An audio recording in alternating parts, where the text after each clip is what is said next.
I'm Alicia Durego, CEO of WhimseyBox. I'm a chemical engineer turned craft entrepreneur.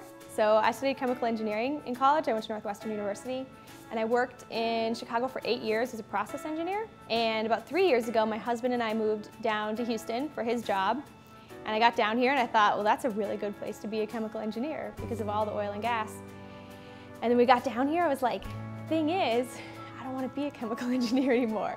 I just couldn't bring myself to apply to another job, and so I set out to figure out what it is that I was meant to do. So I started Dismount Creative, which was a business that taught DIY classes, mostly jewelry making and projects like that, in bars and restaurants around Houston. So I taught some classes and I started a blog, and then what happened was my blog grew, and most of the people that read it weren't in Houston, and I had a local business. And so I started looking for ways to be able to serve more people. And as I would post DIY projects on my blog, which were by far the most popular content, people would email me and say, well, where can I buy that? Where do I get those supplies?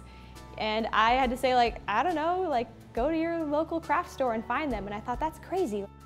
So I started WhimseyBox as a way to make it easier for the people that want to actually start making something to get the supplies and get after it. About 8 weeks after I originally had the idea, we launched the first version of the site. And we were fortunate that we got some good reception right away. So much so that we ran a wait list for the first 6 months that we were around.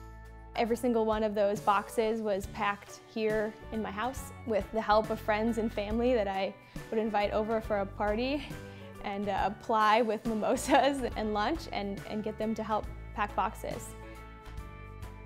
At this point, we've shipped thousands of boxes all over the country and Canada. We have subscribers in, I think, 49 of 50 states, and I'm about to hunt down the last one, and if you're in Wyoming, I will send you a free box. There used to just be Martha Stewart, and now there are all of these mini Martha Stewarts all over the country and all over the world sharing their creativity and expertise through blogs and websites and all different places, and it's just a really fun time to have craft and DIY embraced by the general population and to be part of that.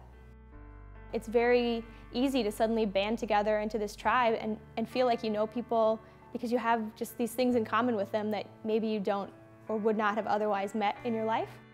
Pinterest is, a huge sharing engine right now and 20 million members, and craft and DIY is the second most popular category. And I'm thinking, like, really? Like, the craft space got sexy? I don't know how that happened. I'm all for it. I think it's great. Anything that gets more people to start making things, which I think is a really valuable experience to make stuff, then I support that.